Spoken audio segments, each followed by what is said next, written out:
Yan, hello mga kahabi, welcome back to my channel. Mga kahabi, meron na naman tayong Zesto box galing na naman kay paring Roy. Pupunta tayo sa aviary mga kahabi. Actually meron akong binlag kanina hindi ko palang na-edit So yan, we're back in the aviary mga kahabi. Pasensya na at makalat. Yan, may Zesto box sa baba. Ito yung Zesto box ng gold yan. Tapos mayroon siyang pinadala. So finch na naman to mga kahabi. Kung anong finch, let's find out mga kahabi. At ako'y curious din kung ano ba to. Joke lang, may idea na ako kung ano to. So mga kahabi, ayan ang ating setup currently.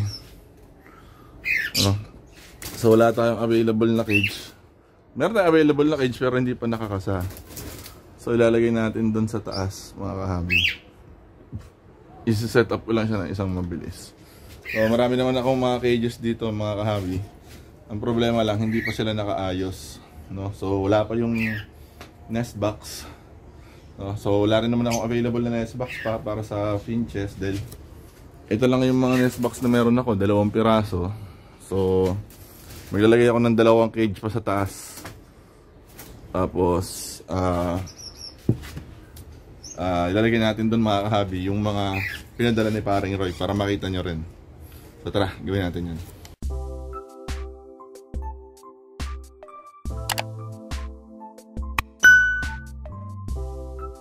So ito na mga kahabi. Ay, hindi ko pa pala muna isi-set up kasi wala pala akong gamit pa sa ngayon. No? Hindi ko pa siya mai-set up sa taas pero sa susunod ng mga araw ilalagay natin 2 cage sa taas. So ito muna, ito yung naka-ready natin na cage. Ito nyo, luma na yung cage natin pero okay pa naman. Ayan, wala pa namang tikwas-tikwas. Dito natin ilalagay yung ating nakuwang ibon kay paring Roy. So lalagyan muna natin yan ng, siyempre, lalagyan natin yan ng mga perch. So yung mga perch ko mga kahabi, kahit nag-quit na ako mag-ibon, hindi ko pa rin sila tinatapon. Ayan. Kasi mga ano yan may mga sentimental value sa akin yung mga gamit ko. Ayan. Kasi may mga sentimental value sa akin yung mga gamit ko niya. Kasi pinilit, sininop ko yan pinilit ko yung maipundar or mabili. Sinikap ko yan na magkaroon ako ng ganito. Ayan. Ang dami kasi niyan Siyempre pag bumili ka pa isa-isa, mura lang. Pero kapag ganyan karami, kagaya na meron ako, nakita nyo naman, ang dami kong ibon dati. So yung mga gamit na ganyan, kinikip ko yan. So ito, bubuksan natin.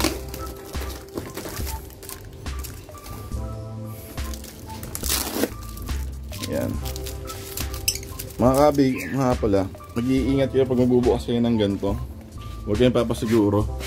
Lalo na yung mga alaga kong ibon na expect ko ngayon, mga maliliit ito. So I will use both my hands mga kabi.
Ayan mga kahabi. Mga galing kay paring Roy, mga padala niya. Ito, meron tayong pair ng zebra finch. Ayan, ordinary, ano lang to, low mute. Ayan o, ordinary mutation lang yan. Pero alam ni parang Roy na ano eh, siguro alam niya, narinig niya dun sa vlog ko kanina, pero hindi ko pa ina-upload.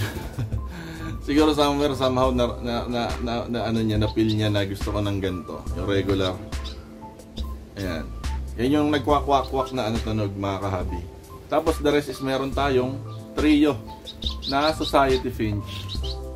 So itong mga Society Finch, mga kahabi, ibang ano rin siya, iba rin siya sa mga Zebra Finch. Ibang species naman to, ibang genus kumbaga.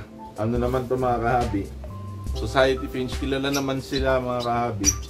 Notorious itong mga to para sa ano, sa pag notorious. O kumbaga ano, ayoko sabihin notorious para ang pangit eh. Pero ano to, mga kahabi, well known or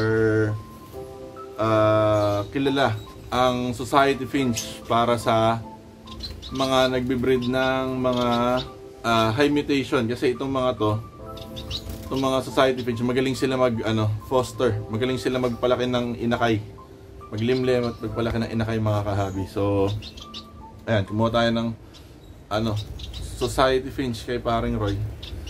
Ano lang to, mga kahabi, mga hindi naman mamahalin tong ibon na to, napakamura lang nito, parang nasa 150 lang yata ang isa.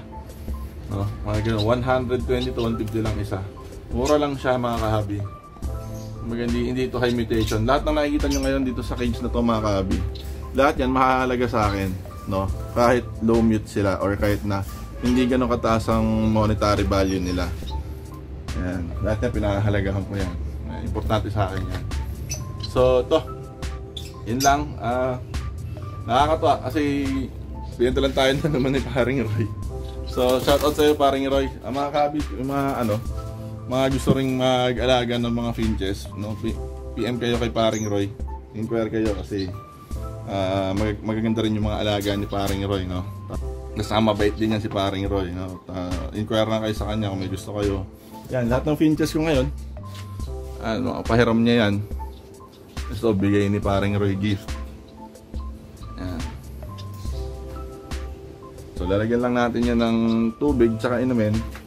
Tapos bukas pwede na tayong mag set up ng cage dito sa taas para mailagay na natin sila.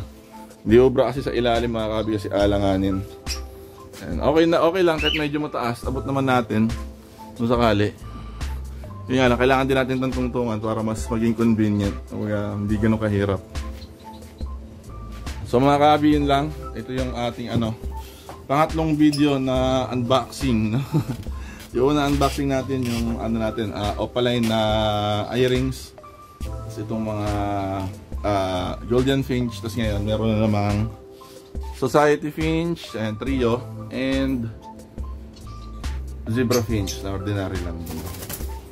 So yun lang, mga kabi, sa video na ito, no? So ayun, nakikita nyo naman, binubuo na natin yung pundasyon ng ating balik aviary, no? So this time medyo naglilin tayo ng bahagya sa mga finches kasi wala rin ako masyadong experience sa finches, kaya sa kanila ako mas nako-curious, sa kanila ako mas na-challenge, sa kanila ako mas naiinganyo na mag-ibon. Saka maliliit lang kasi sila, tingnan mo naman, ang liliit lang, mga kabyo.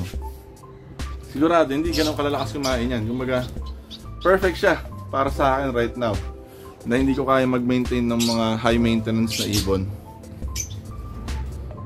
Yan. So yun lang, mga kabi, gagawin ko rito sa sa part na to. Hindi ko lang kasi mapagsabay pa dahil meron na akong business, tapos pumapasok yung anak ko, ako naghahatid, tsaka ako nagsusundo, kami na lang asawa ko, salitan kami. Tapos syempre may mga chores pa sa bahay, may mga inaasikaso, mga bagay-bagay. So sana maintindihan yung mga kabi kung bigla akong magdidip ng kaunti sa pagbablog. So syempre hindi laging available, no? Kumbaga, pag may time ako, talagang tinitake ko para makapag-vlog. So makakalat talaga, sorry. At hindi ko na i-sugarcoat, makalat dito ngayon. Hindi naman madumi, makalat lang, marami lang mga tambak. So kailangan ko lang i-figure out sa ko sila dadalhin. Tapos, ito nito, itong ref tub na ito, mga kahabi. Plano ko kasi dati naggagapi ako. So plano ko mag-alaga uli ng isda. Di ko lang sure kung mag-aalaga ako ng mga magagandang goldfish. Diyan ko ilalagay. And dalawa. Tatlo yan meron pa dun sa likod. So either yung mga maliliit na koi or gapi, kaya kahit ano, makakabi, no? Mga magagandang isda, mga ornamental fish, yung mga hindi ganun kamamahal, syempre. Tapos, bala kong gawin tong ano ko, pinaka backyard, ano ko, bala ko tong gawin tong ano, parang ang dating niya, ano, pet backyard, mga kabi, merong ibon, merong isda, no? So, tatransform natin yon, unti-unti lang, darating din tayo doon. So, ito muna. Yan, dililinisin natin to, aalisin natin yung mga kalat. Magkaano tayong space dito. Yan. Lalagay yung ref tub nila.